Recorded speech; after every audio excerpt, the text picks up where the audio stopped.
അതൊന്നും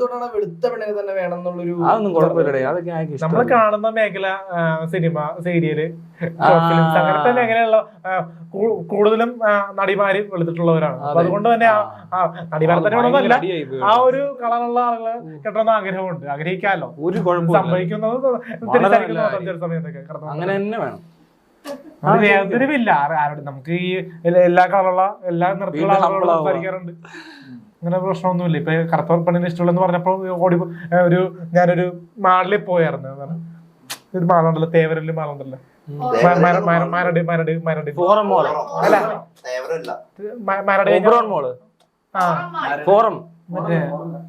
ഇത് gold സൂക്കായിരിക്കും. Nucleus മാളിൽ പോയപ്പോ അവിടുത്തെ ഒരു സ്റ്റാഫ് ഓടി വന്നിട്ട് കൈ ഫോട്ടോ എടുത്തു. സാറ് ഫോട്ടോ എടുത്തു. സാറിനൊക്കെ വിളിക്കാം ഫോട്ടോ എടുക്കും.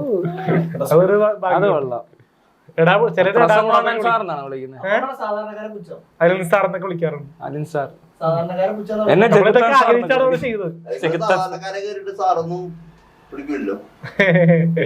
ഞാൻ വിളിക്കാറുണ്ട്. എന്നെ ഇപ്പൊ മീഡിയക്കാരാണെങ്കിൽ ഇപ്പൊ ഇവരെപ്പോഴുള്ളവര് മറ്റേ പേര് വിളിക്കാറുണ്ട്. ബാക്കി മീഡിയക്കാര് റിവ്യൂ എടുക്കുമ്പോൾ പോലും ചേട്ടാ, സാറേ, അല്ലെങ്കിൽ എടാ അല്ലേ റിവ്യൂ തന്നെ പുറത്തു വെച്ച് ആരെങ്കിലും കളിയാക്കുന്നതായിട്ട് തനിക്ക് തോന്നിയിട്ടുണ്ടോ? കളിയാക്കി ചിരിക്കുക എന്തിനാ? കുട്ടികളൊക്കെ കളിയാക്കി ചിരിക്കാറുണ്ട്. അപ്പൊ തനിക്ക് വിഷമം ഉണ്ടാവോ? ഒരു കൊല്ലം മുമ്പ് വരെ തിരിഞ്ഞു നോക്കാത്ത പെണ്ണുങ്ങൾ വരെ വിഷമം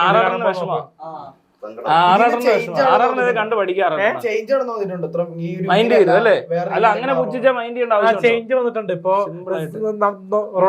റോട്ടോടി നടന്നു പോകുമ്പോൾ പണ്ടൊക്കെ നോക്കൂലായിരുന്നു, ഇപ്പോഴൊക്കെ ആളുകൾ ശ്രദ്ധിക്കും. ഇങ്ങനെ എല്ലാരും കളിയാക്കുമ്പോ അല്ലെങ്കിൽ ഇങ്ങനെ ഒരു കോമഡി പറയുമ്പോ ചേഞ്ച് ആണോന്ന് തോന്നിയിട്ടുണ്ട്. അതിലൂടെ മാറ്റം വരെ തോന്നിയിട്ടുണ്ട്. നീ കാണുമ്പോ നല്ല രീതിയിൽ നോക്കണം, ചെറിയൊരു മുഞ്ചിരി എന്നൊക്കെ തോന്നിയിട്ടുണ്ട്. ആറാട്ടന് വിഷമാവോ ചെയ്യുന്നത്? ഡിപ്രഷൻ അടിക്കും. അത് അദ്ദേഹത്തിന്റെ ഒരു മൈൻഡാണ്. ആണല്ലേ? നമുക്ക് ആ മൈൻഡ് ഇല്ല, അതിന്റെ ആവശ്യവും ഇല്ല. വളരെ ഈ മേഖലയിലൊക്കെ എത്തുമ്പോ അറിയാം നമുക്ക് നെഗറ്റീവ് ഫീമാരിക്കും കിട്ടുന്നത്. നമ്മള് ഇത് ചെയ്യുന്നത് സ്വീകരിക്കാം. മാത്രമല്ല വല്ലവരും പറയുന്ന കേട്ടിട്ടല്ലോ നമ്മൾ ജീവിക്കുന്നത്. അല്ലല്ല, നോട്ട് ദ പോയിന്റ്. ഇതിവിടെ പലർക്കും അറിയില്ല. ഒരു പെൺകുട്ടി ചിരിച്ചെന്ന് പറഞ്ഞിട്ട് പ്രശ്നം അല്ല, അസുഖം മനസ്സിലായോ?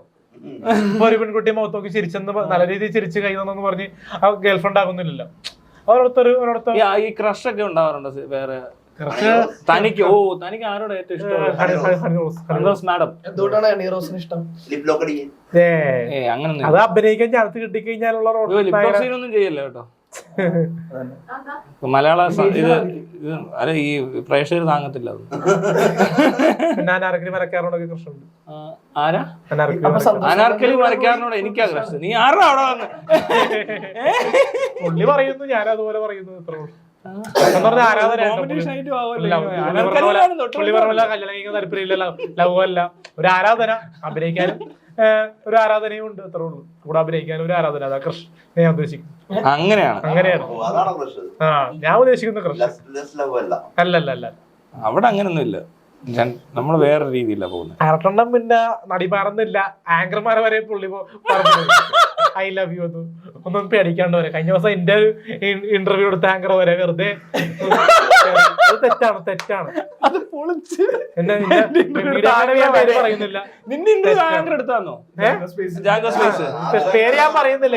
ഒരു വലിയൊരു മീഡിയയില് ജാങ്കോ സ്പേസിൽ ആ ഒരു ആറാട്ടെണ്ണം പ്രപ്പോസ് ചെയ്തതിന് നിന്നെ ഇന്റർവ്യൂ എടുത്താന്നോ? ഞാൻ കഴിഞ്ഞ ദിവസം പോയ വലിയൊരു ചാനലില് പറഞ്ഞപ്പോ എന്നോട് ആറട്ടെണ്ണം ചോദിച്ചായിരുന്നു, ആങ്കർ നമ്പർ തരുമോന്നൊക്കെ ചോദിച്ചാൽ ഞാൻ പറ്റില്ലെന്ന് പറഞ്ഞു. ആണല്ലേ? തന്റെ നമ്പർ ഉണ്ടായിരുന്നു? എന്റെ എന്തോരം പേരുടെ നമ്പർ ഉണ്ട്. പറ്റില്ലെന്ന് പറഞ്ഞു. അങ്ങനെ ആയിരിക്കടാ പറഞ്ഞു. പറ്റില്ലെന്ന് പറഞ്ഞു. തരില്ല. ആറാടെണ്ണം പറയുന്ന വിശ്വസിക്കണം, ഇവൻ പറയുന്നത് വിശ്വസിക്കണം. ആര് പറഞ്ഞു?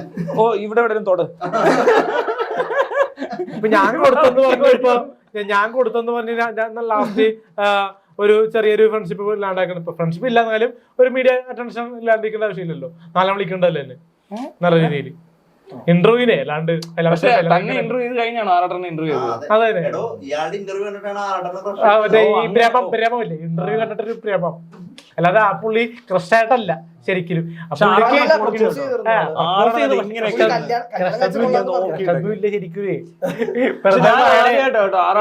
ഇന്റർവ്യൂ കിട്ടാൻ വേണ്ടി മാത്രമാണ് ഇതൊക്കെ പറയുന്നത്. അത് കിടിലാണ്. കാരണം എന്താ പറയുക, നമ്മളയാളെ ഈ ആറാട്ടൻ ഇങ്ങനത്തെ ഒരു മണ്ടനെ പോലൊക്കെ ആക്കി വെച്ചിട്ട് കാണുന്നതുകൊണ്ട് വേറൊരാൾ വന്നിരിക്കുവാന്നെങ്കിൽ വിചാരിക്കും. ഇങ്ങനെ നോക്കി ഇരുന്നിട്ട് പെണ്ണോട് പറയുവാണ് എനിക്ക് ഇങ്ങനെയാണ് ഇഷ്ടം, എന്തോ, പിന്നെ അത് കഴിഞ്ഞ് ലവ് പിന്നെ മാരേജിലേക്ക് പോകുന്നു എന്നുള്ള കാര്യങ്ങളൊക്കെ പറയുന്നു. അത് കഴിഞ്ഞ് അവള് പറയുന്നു ആറാട്ടനും പ്രപ്പോസ് ചെയ്ത ആൾ. അപ്പൊ ആള് ചോദിക്കുന്നുണ്ട് ആറാട്ടൻ എന്താ അത്ര മോശപ്പെട്ട ആളാണോ, എന്തൊക്കെ സാധനം ചോദിച്ചെന്നറിയോ. പറയുന്നതിന് എന്താ കുഴപ്പം? എടാ ഇവിടുത്തെ ആൾക്കാർക്ക് ഇതൊന്നും പറയാൻ നടക്കുന്ന മലയാള ഒരു വലിയൊരു സമൂഹത്തിന്റെ മുന്നിലാണ് പുള്ളി വന്നിരുന്ന. ജാങ്കോ സ്പേസ് ഇന്റർവ്യൂ കഴിഞ്ഞിട്ട് നേരെ ലൈവ് ഒരു കാര്യം പറയട്ടെ, നേരെ ലൈവ് പോയി, ഫേസ്ബുക്കിൽ ലൈവ് പോയി. എന്നിട്ട് പറഞ്ഞ് പെരേനെ അപമാനിച്ചു എന്നൊക്കെ പറഞ്ഞു. എനിക്കത് ഇന്റർവ്യൂ അപമാനമായിട്ട് തോന്നിയിട്ടില്ല, എന്നെ ഒരു ഉപദേശിച്ചായിട്ട് തോന്നിയിട്ടുള്ളൂ. കാരണം ഞാൻ തിയേറ്ററിൽ നിന്ന് ഡാൻസ് കളിച്ചു, അത് ആ ആങ്കറിന് അത്ര ഇഷ്ടപ്പെട്ടിട്ടില്ല. അതിനെ പറ്റി ചോദിച്ചു. അലിൻ ജോസ് പെരേര തന്റെ പരിപാടിയൊക്കെ ആൾക്കാർ കാണുന്നുണ്ട്, ഇഷ്ടപ്പെടുന്നുണ്ട്, ഞാനും കാണുന്നുണ്ട്, എല്ലാവരും കാണുന്നതുകൊണ്ടാണല്ലോ താൻ ഇങ്ങനെ ഇതേപോലത്തെ ഫെയിമൊക്കെ ആയി എല്ലായിടത്തും പോയി ഇന്റർവ്യൂ എടുക്കുന്നു, എല്ലാവർക്കും ഇഷ്ടമുള്ള പരിപാടി നടക്കുന്നു. അല്ലാതെ താൻ ഇവിടെ എന്തെങ്കിലും വല്ല പോക്കറ്റ് അടിയോ മോഷണോ ബലാത്സംഗമോ ചെയ്താൽ തനിക്കിത് കിട്ടത്തില്ല. അപ്പൊ അതിനകത്ത് വലിയ വ്യത്യാസമൊന്നുമില്ല. പിന്നെ ചിലർക്ക് അസൂയൊക്കെ തോന്നും, മനസ്സിലായില്ലേ? എന്ന് വെച്ചാൽ താൻ ഇങ്ങനെയൊക്കെ കാണിച്ചിട്ടാണോ ആളാകുന്നത്, ഇത്രയൊക്കെ ഇവ മണ്ടനല്ലേ അങ്ങനെ പൊക്കിയെടുത്ത് നടക്കാമെന്നൊക്കെ ചോദിക്കും. അത് വലിയ കാര്യമല്ല.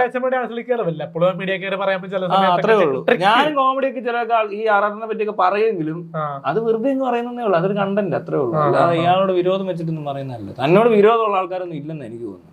അല്ല ഇയാളോട് എന്ത് വിരോധം? ടി വി ചാനലുകാർക്ക് എന്നോട് വിരോധം ഉണ്ടെന്ന് തോന്നുന്നു. കാരണം ഇത്രയും വൈറലായിട്ട് പോലും ടി വിയിൽ ഒരു പ്രോഗ്രാം വിളിച്ചിട്ടില്ല. ഇപ്പൊ ഏതൊരു ലിബിൻ എന്ന് പറഞ്ഞ ആളുണ്ടല്ലോ, ലിബിൻ എന്ന് പറഞ്ഞ ലിബിനില്ലേ ചേട്ടൻ തന്നെ പറഞ്ഞു, അമൃതയിൽ വിളിച്ചു പെട്ടെന്ന്. ഇപ്പൊ നമ്മളപ്പോ ആറട്ടെണ്ണെ വിളിക്കുന്നില്ല, അതൊന്നും അറിയാൻ പാടില്ല. അവര് ചെയ്യുന്നതും അവർക്ക് മേലെയാണോ അത്?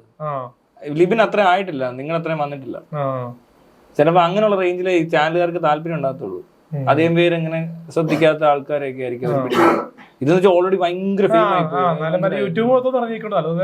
മാത്രമല്ല ഇത്രയും പ്രൊഡക്ഷനും ഡയറക്ഷനും ഒക്കെ ചെയ്യുന്ന ഒരാളെന്ന് പറയുമ്പോൾ മണിരത്നത്തിന്റെ അധികം ഇന്റർവ്യൂ ഇല്ല.